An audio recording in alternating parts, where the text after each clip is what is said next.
putting an end to identity politics. This is the Kevin Jackson Radio Show. Jeremy Bash, if you need any more proof that we're in differing times, the story after we conclude this is a sitting president whose lawyers are trying to get $20 million out of a porn star. So we'll put that out as the background. Before I show you this on the screen, Welcome back, everybody. That was Brian Williams introducing the last segment that I talked about, where he's going to bring up how Donald Trump could potentially be in big trouble because he's the one who set all this stuff in motion with the firing of McCabe. And and all Donald Trump did was he protected himself. See, D.C. is not used to people standing up for themselves. Welcome back, everybody. Kevin Jackson. It's Kevin Jackson Show. They want you to roll over. We got everybody against you. We got the media. We got the FBI. We got the CIA. We got the NSA. We got the FISA courts. We have everything stacked against you, Donald Trump. We can maneuver public opinion. We can set narratives of Russian collusion. You better roll over, baby. And Donald Trump's like, no, not rolling over. I'm going to fight you tooth and nail. Now, we played the clip where the guy comes in and he's talking about all of the different reasons why Donald Trump, I like it when he says implicitly and explicitly, Donald Trump is guilty. Whether he knowingly or unknowingly did something, he should be considered guilty. Oh, geez, well, that just doesn't quite work because it didn't work with Hillary Clinton. But the next guy is who I want you to hear, because he's an attorney. And by the way, the MSNBC, they should be ashamed of themselves. Look, I'm for righteousness, but I promise you, I don't care whether it's Republican or Democrat. If the Republican lies and the Democrat tells the truth, I'm for the Democrat. But I will tell you this: the way they set these narratives up, Brian Williams sets up a narrative that a president who would dare defend himself against allegations of a porn star who says, Donald Trump slept with me and he knows it and he's going to admit it and he paid me off. And Donald Trump says, no, I didn't. And I'm going to sue you for $20 million for defamation. They say, look, this is the backdrop. The president, he's being heavy-handed and all this. No, look, if you're a porn star and you say Kevin Jackson slept with me and I didn't, I'm going to sue you. I'm going to protect that's what people do. But not in politics. Politics, you're supposed to just go away. When you get accused of something, sexual harassment or whatever, you're supposed to go, I don't recall that I did that 20 years ago, but I guess I did. It was a different time and all that. Listen, I'll resign since you got me. I'm not resigning. Let me tell you something. I don't know what I did 20 years ago that might have offended some woman, but I guarantee you this, there is nothing you're going to make me do that's going to make me go, oh, I'm going to resign because of that. Whatever wrongs I may have committed in the past, if I didn't say I'm sorry for it at the time, or maybe I overlooked it, if you bring it up now, I might apologize, but I ain't apologizing to the public. I'll apologize if I believe I've wronged you, I'll apologize, but I don't owe the public any type of an apology for anything, unless you are directly impacted by something I've done and it's related to you. Don't expect Kevin Jackson to be apologizing. Shoot, I'll go straight up athlete on you. Kevin Jackson don't apologize to nobody because Kevin Jackson don't do that. You can just talk to Kevin Jackson about that. I'll go third person. I ain't doing it. So Donald Trump fights back. He fights back and says McCabe needs to be looked at for his crooked dealings with the Clintons and the Clinton Foundation. McCabe knows he's guilty. He's done all these illegal activities and he's trying to get a pension. How dare him? That's protecting us, the taxpayer. And they say he's attacking a civil servant. I love how they do. He's a civil servant. He's an orphan. He's attacking a widow. You're supposed to be outraged by this. How dare he attack the FBI and law enforcement? These people they're the creme de la creme. They're the best among us. No, they're not.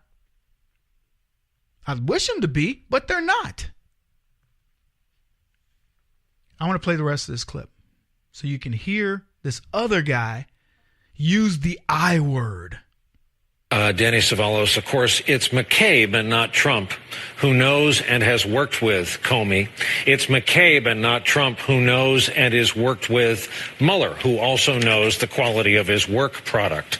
If you're Mueller and the 16 or so co-counsels on Mueller's team, how are you looking at this tonight? There are a lot of implications from a firing like this. As in every situation like this, you have to think about obstruction of justice just off the bat.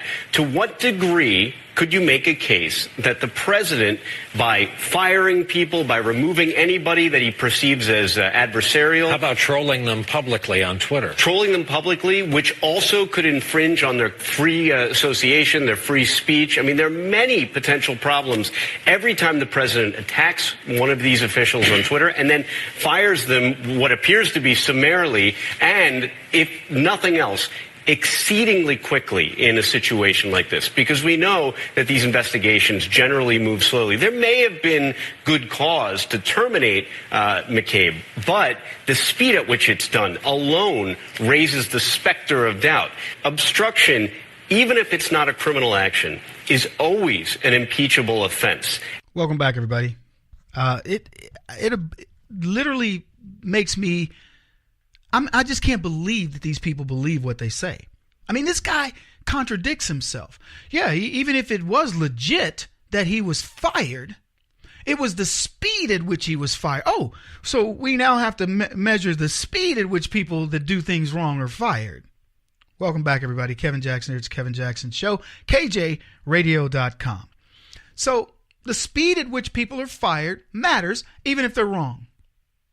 Which McCabe is blatantly wrong. And of course, as I've said, the premise of this, and I don't want this to go unnoticed. I want people to understand what's happening here. What the left wants you to believe is that, number one, Donald Trump fired McCabe. Donald Trump didn't fire McCabe. The FBI Office of Professional Management fired McCabe. That's number one. McCabe's peers fired him, because they get it. So Trump had nothing to do with it, but the left wants you to believe he's a boogeyman and he fired McCabe. Point number two, they want you to believe that the firing of McCabe is a witch hunt orchestrated by Donald Trump. Yeah, he's the one that did it. Now, I want to be very clear about this. I want you to understand how we come to this conclusion, because Democrats demanded an investigation of the Department of Justice by the department's inspector general. This is a guy named Horowitz.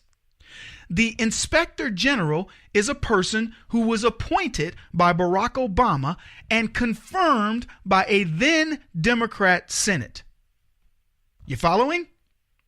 The FBI ethics director who recommended McCabe's firing was appointed by Robert Mueller. So you can clearly see how Trump plotted against this guy, right? That's how Trump got this. He's the one who demanded the DOJ investigation, right, by an inspector general. And Trump appointed the inspector general, right? It was confirmed by Trump's Senate, correct? And then the FBI ethics director who recommended that McCabe be fired was appointed by Jeff Sessions, right? No, none of that's right. I just want you to understand, Trump is nowhere in this.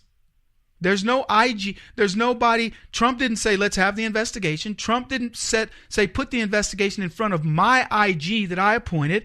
That was confirmed by my Senate. And then the FBI director who fires McCabe wasn't a Trump appointee. He was actually appointed by Robert Mueller. I mean, how much can I tell you about this to where you go, okay, but here's the deal. Disregard the facts, folks. Disregard this investigation was requested by Democrats. The IG that it's in front of is a friend of Barack Obama's, appointed by Barack Obama, confirmed by a Democrat Senate. The FBI ethics director who fired McCabe was appointed by Robert Mueller, one of the best friends of James Comey, who's a good friend to Andy, as they call him. But they want you to believe Trump's it. He's the bad guy. And oh, by the way, all these people determined that Andrew McCabe deserved to be fired, but he's the good guy. You conservatives are out there on your new witch hunt. Oh, let's not worry about that witch hunt called Russian collusion that led to all of this, which, by the way, I told you guys months ago, maybe even as much as a year ago, the only outcome for this, for the Democrats, was in horrible. I mean, it was going to have a horrible outcome. I warned you that this is going to happen, and here we are. He won't stop until he's the top-rated radio talk show host in America. What kind of weird competitive freak are you? This is the Kevin Jackson Radio Show.